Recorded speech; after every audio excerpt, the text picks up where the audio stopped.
Today in Factory of the Future podcast, we're with Bryce Carpenter, who serves as the Executive Vice President, Chief Operations and Strategic Officer at Connexus, Indiana. Since joining Connexus, Indiana in 2016, Bryce has held 5 progressive leadership roles, reflecting both on his versatility and his deep commitment to Indiana's advanced manufacturing and logistics economy. In his current role, he oversees industry engagement, public sector relations, operations, research, and marketing, working in close partnership with the President and CEO to drive strategic planning, fundraising, and organizational growth. At the center of Bryce's work is convincing the Connexus Indiana Advanced Industrial Council, CIAIC, shaping transformation and infrastructure policies through the service of the Executive Committee of the Joint Transportation Research Program and multiple statewide advisory committees. Serving as a senior leader of the AML, Industry Talent Association, with Connexus administers Indiana's AML apprenticeship and talent pathways. Bryce holds a Bachelor's of Arts degrees from Central College in Danville, Kentucky. He lives in Carmel, Indiana, with his wife and their 2 children. What you'll notice about Bryce is that he's very passionate about the Indiana manufacturing communities and driving growth with the Indiana's economy. We'll go into deep about education, Indiana manufacturing, and snowplows. So enjoy the episode. Welcome to Factory of the Future, People-Powered Output. Podcast focused on trends shaping the future of manufacturing. I'm Alexandria Burek, your host, here with A.W. Schultz, 2 thought leaders with a passion for people and manufacturing. Today and every episode, we are diving deep into the advancements, sustainable practices, and dynamic changes transforming how we produce everything. And now welcome Alexandria Burek and A.W. Schultz. Okay, and we're recording. Okay. Sorry about the mute, not stopping on, but we are recording right now. I'll edit this out. Okay. Hi, everyone. Oh, okay. One more time. Hi, everyone. Oh. Okay, don't move. Okay. Hi, everyone. Welcome to Factory of the Future. Today we have Bryce Carpenter. Bryce, thank you so much for taking time to come on the show. Welcome to Factory of the Future podcast. We'd love to hear about, first question is basically, tell us the most pressing things you're working on and kind of how you got to that point. So, yeah, thank you for having me on today. I'm excited. Again, our organization, Connexus Indiana, is a nonprofit organization focused on ensuring that the advanced manufacturing and logistics sectors within Indiana continue to thrive. Indiana is a unique state in that we're the most manufacturing intensive state in the country. So a great parallel to think is Indiana is more economically dependent upon advanced manufacturing and logistics than Hawaii is tourism. So very much the economic health and the vitality of the residents of our state is dependent on the success of advanced manufacturing. 1 in 4 workers are in advanced manufacturing and logistics. It's 1/3 of our state's economy. So we spend sort of every day in and out with our partners trying to make sure that the climate for advanced manufacturing and logistics within the state is poised to continue to be a national leader. Bryce, for our viewers, can you define what advanced manufacturing is for your organization? It's a bit of a moving target, like so many things, and I feel like I have that caveat a lot of times coming from the nonprofit space. It's a bit of a moving target, but there is a standard definition of industries that invest a standard amount in technology per capita or per employee. So our organization, the CEOs of Indiana Corporate Partnership, has a couple of sector-focused initiatives. We're advanced manufacturing logistics. There's life sciences, there's ag biosciences, technology, and collectively our state views that our group as the advanced industries, and that's all tied back to, again, commonly used calculation of investment into technology per worker.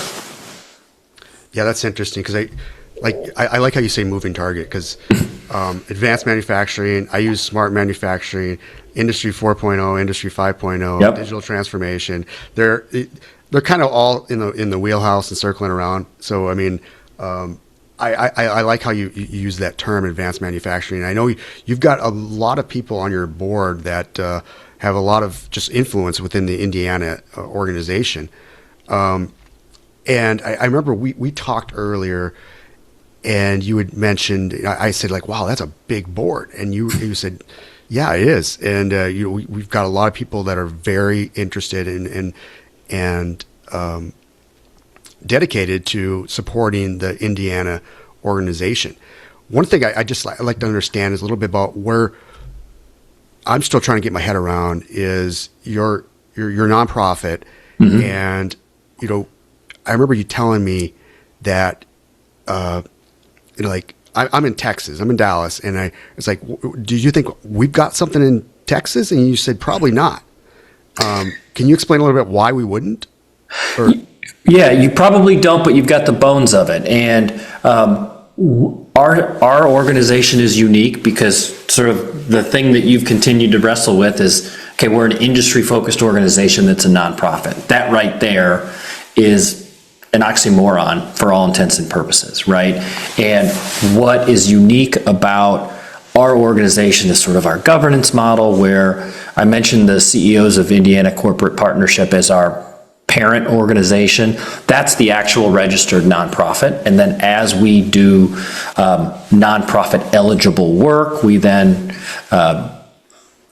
are eligible for grants and things like that. We're very fortunate here, and we have the Lilly Endowment, which is the largest philanthropic organization in the world, thanks to the continued success of the team over at Eli Lilly and Company.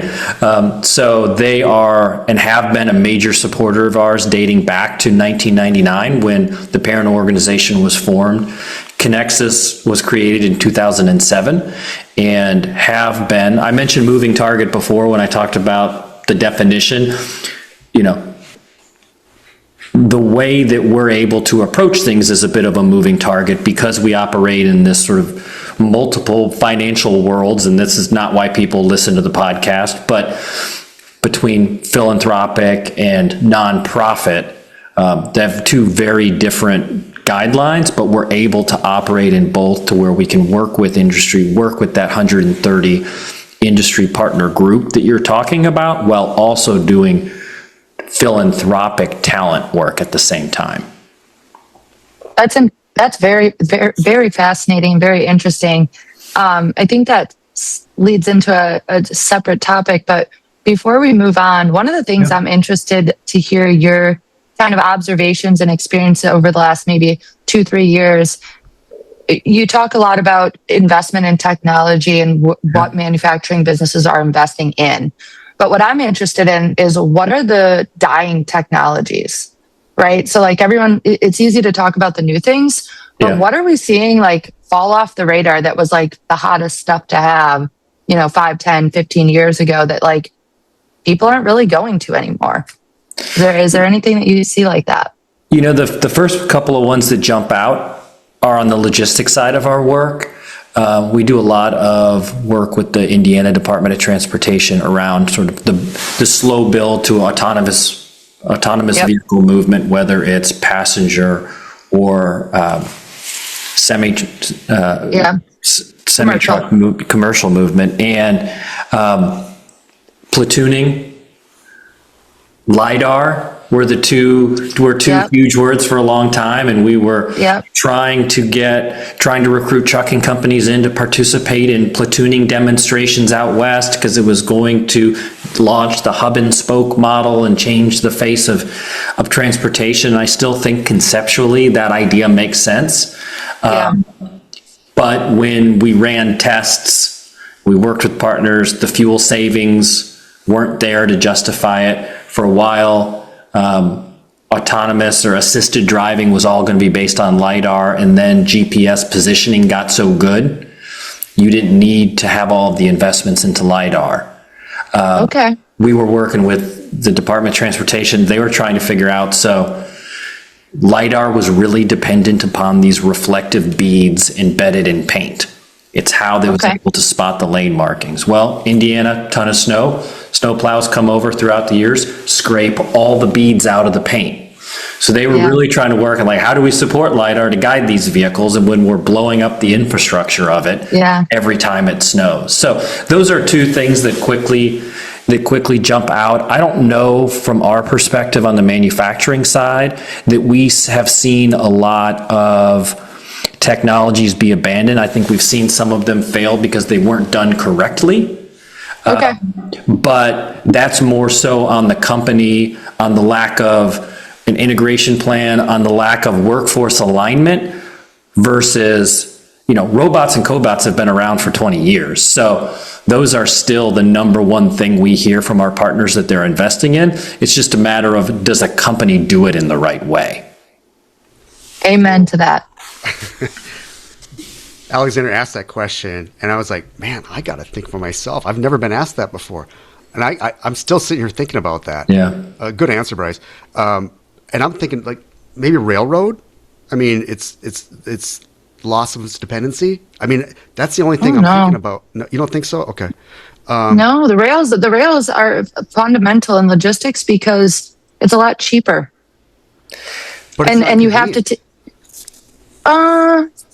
Well, and we try to avoid the discussions around, because we have railroads that we partner with, as well as the trucking industry, and it's a bit of a Hatfields and McCoy's group historically, and they are complementary to one another, but rail is federally governed and restricted and union, so a lot of the tech adoption that would happen there has to be approved at the federal level in concert with the unions. So it doesn't really allow for this accelerated innovation by one rail carrier or the next. Yeah, the only reason I say it in that manner is when we were starting to, I've been part of organizations where we're building manufacturing sites, and a lot of times the railroad doesn't come into the conversation that much. Mm-hmm. That's the only reason I bring that forward. But to your 2 points, that is correct. And I'm gonna sit and let that simmer a little bit. Question, Alexander. I think we could talk about that more. We have seen really good examples of, like, a rail spur go into a warehouse or a manufacturing environment. We've got a partner on the council here, Venture Logistics, that operates they're a trucking company that operates a rail serviced warehouse. And it's a really unique model, and the rail line goes right into the facility, and then the products work themselves to the right and end up going out the bay doors into trucks. There are some more of that. There's a big economic development opportunity here in Indiana called the LEAP District, which is a biosciences hub. They're doing a lot of rail spurs into that facility. So they're doing more. It's just, it's a very difficult model to execute. Yeah, interesting.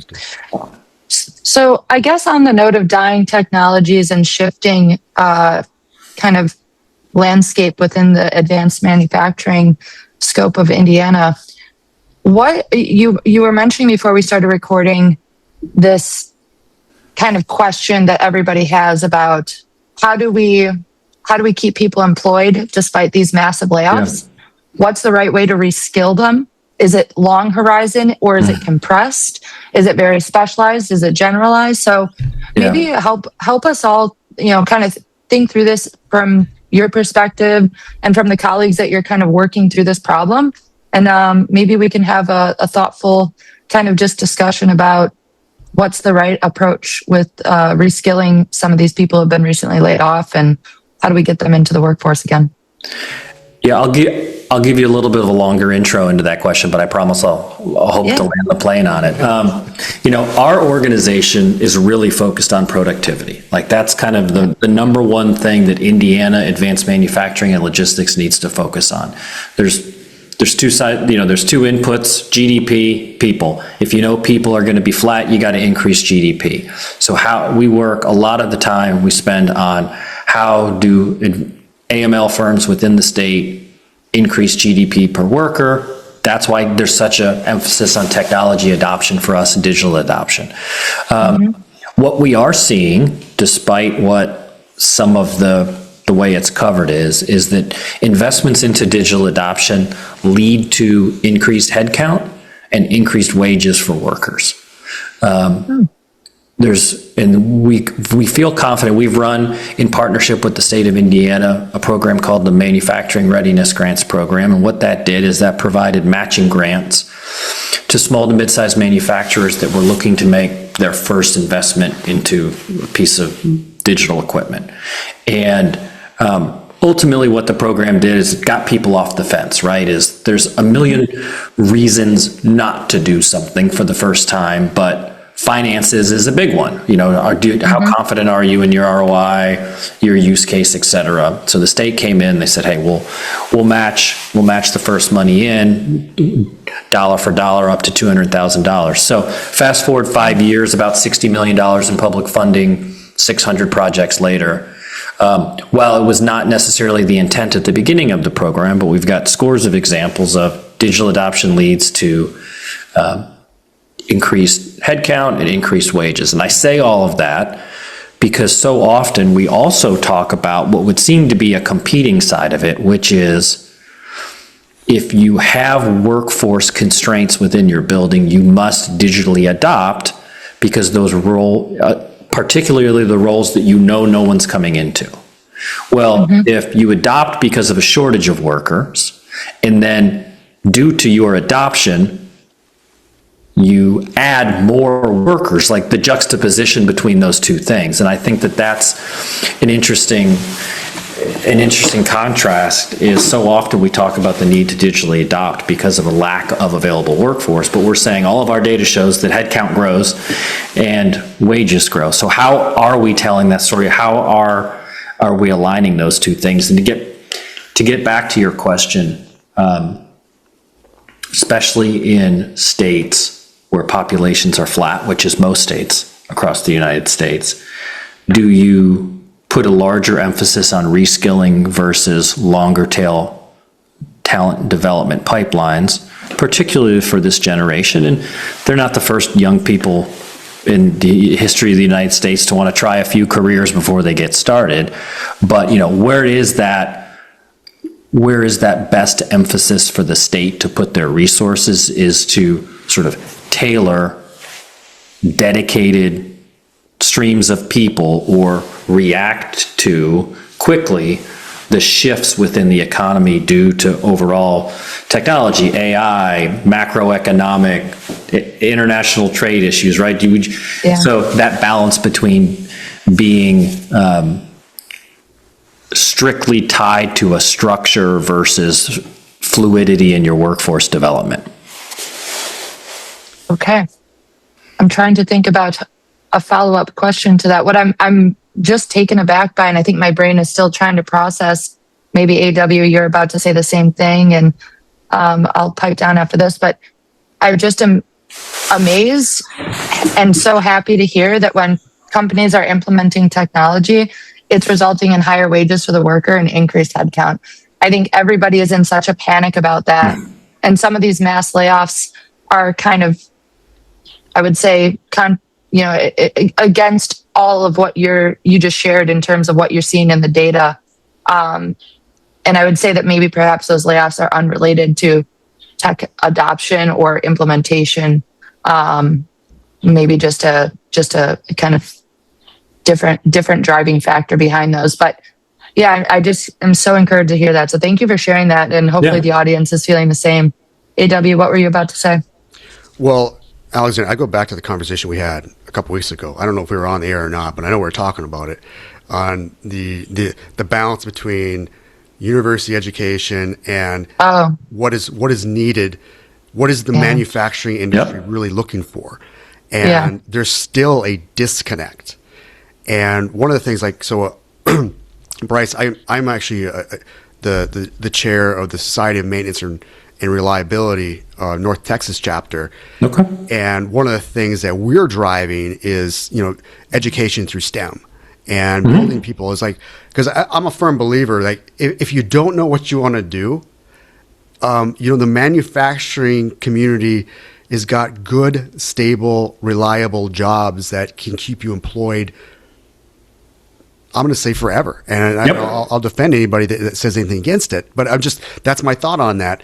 And the skill sets that we're looking for, I'm saying as a manufacturing head person, I didn't graduate in college, even though a lot of my education was filtered around the manufacturing community, and it didn't align with it. And it's been several years since I graduated with my undergrad, but it's I still see a disconnect, and that's kind of where I get passionate about it. Yeah, I completely agree, and I will give academic institutions credit, and I'll do so just through my narrow prism of the state of Indiana. But they have been more proactive with adjusting their model. Now, 2-year community college, Indiana's fortunate. We have the largest community college in the country, Ivy Tech. We work day in and day out with them. They're on our board. We work very closely with them, adjusting the curriculum, the skills taught, the delivery mechanisms, the time on task within a course. So we are working with, we've got this Advanced Industries Council. It's 130 companies from around the state, but we've got a group of 43 hand raisers that have come together to say, let us help colleges, training centers, redo curriculum so that it aligns to what we're seeing day in and day out. We're going to identify key skills. And oh, by the way, we're going to give you all feedback on, is it nighttime? Is it modular? Is it online? Is it a regional campus? What's the tipping point of where I'll be able to take somebody off of the floor and send them to a continuing education environment to try to help adjust the models. 4-year institutions have a harder time with that flexibility, but they're doing it as well. We work closely with 4-year institutions as well that, again, serve on our board. But it's how do you have all of these things operate in concert with one another. In Indiana, in high school, where high school students can be exposed to advanced manufacturing or new careers, it's called the Career and Technical Education, CTE pathway. There's 13 CTE pathways just for advanced manufacturing. So do we have clear pipelines, to your point, for younger people that say, okay, I don't know what I want to do, but advanced manufacturing is far and away higher average wage in the state of Indiana than any other sector group. It's $90,000. They're long burning careers. Yes, you can say AI is a threat, but Rolls-Royce, Cummins, they've been manufacturing in this state for over 100 years. We've had the creation of the assembly line. We have survived all of these changes across advanced manufacturing. These companies continue to flourish. They're not falling away. So it is a growing economy here in the state, and we have to get a number of entry points for younger folks, for career change folks, for older folks to get into advanced manufacturing and logistics, because they are meaningful careers. Yeah. I'm so encouraged to hear that. And also, excited for some of these young people to experience what it's like to be a part of a manufacturing company.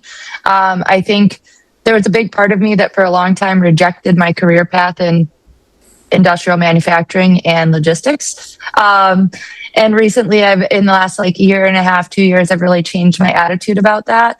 From early on, I always found it fascinating to really kind of be on the factory floor, see how things are actually made, and then see how they kind of distribute out into the world and everything else that came into that. So I think if younger people could focus on that a little bit and kind of the intricacies and how these companies that nobody knows about are the kind of key to their daily products that they're not even thinking about. That's kind of a cool experience, I think, personally. And I think if I had to make any predictions about the future of education, I see a lot more emphasis on certifications, like quick, short, compressed certifications, not these long, drawn-out degrees that are expensive and by the time you're done with it, outdated. So I hope that that's kind of the path for the future for, current professionals as well as those coming up in the world. Yeah, the other thing I guess I want to mention, Alexandria, is Bryce. we've been going through an episodes on the history of manufacturing. We started in the what we started 50s, I think. 1950s, and we're going up to Yeah. and our predictions for the 2050s. And one thing we've seen consistent is manufacturing jobs have been decreasing in the we're just U.S. overall, yeah. U.S. Yeah. overall. Yep. Which is you can argue that maybe these are going overseas. What we saw facts that they have, but there's we've become more efficient, and there's a lot of automation. Advanced manufacturing plays a part in it, and especially the U.S. I mean, you can argue we're one of the. I'm just going to throw it out there. One of the top 5 advanced manufacturing countries in the world, and we have to do that because our price of labor is premium in a lot of cases. To your case, I mean, you're trying to draw more into the state, and I mean, you just call out advanced manufacturing, meaning that you can also go. There's also just the hand picking things that are all just manual labor, but in the U.S., I don't even think you have to say advanced. It's just called manufacturing. We think advanced. That's just my mindset on it. Yeah, and that's the other thing is the roles within these manufacturing facilities have evolved as well, right? So and we talk about average wage going up due to the investment in a piece of digital equipment. A lot of times it's because if you're automating a low skill line within your facility, you are moving those workers out from administering that low skill task to now it's people that need to operate alongside a cobot or maintain a cobot or schedule a series of cobots, right? It's a higher skill task that is higher pay. And, we've got a company on the council. It's a small company. Like, there are a million different ways to do this. And they knew that they continued to struggle with labor availability. They're in kind of the northeast corner of the state. And finally, they went out one day and they said to the employees, like, what's the number one job you hate in this facility? And it came back and it was palletizing. Oh. Which they were probably right. And then they said, yeah, I know. And they said, fine. I hate that too. Yeah. So they said, fine. So they went ahead and they automated their palletizing.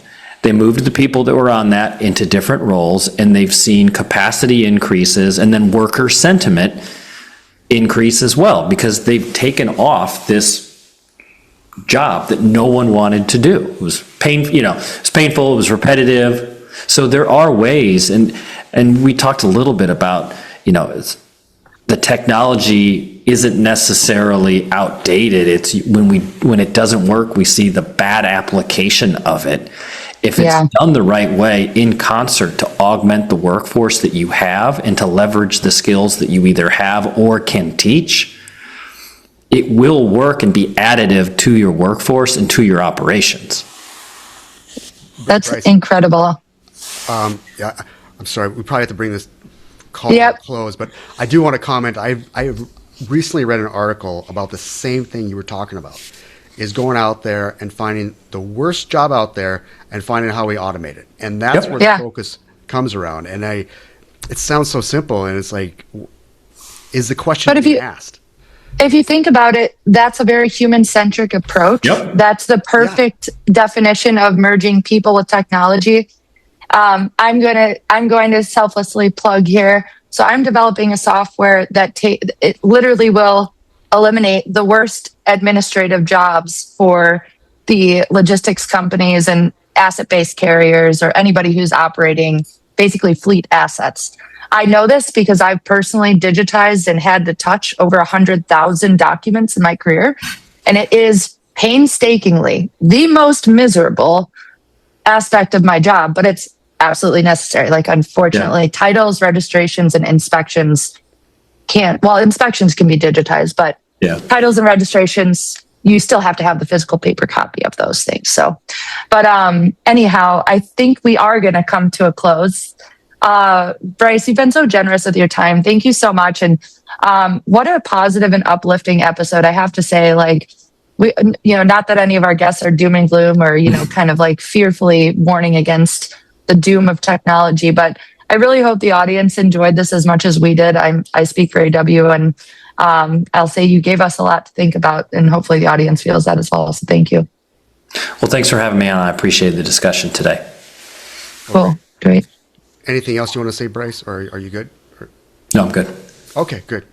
All right. Well, this is an episode of Factor the Future. This is Factor the Future, and we are out of here like finished goods. Stay tuned for our next episode of Factory of the Future, where we're exploring groundbreaking techniques and behaviors that are reshaping industrial landscapes. Don't forget to subscribe and leave us a review and help others discover the cutting-edge insights transforming manufacturing as we know it.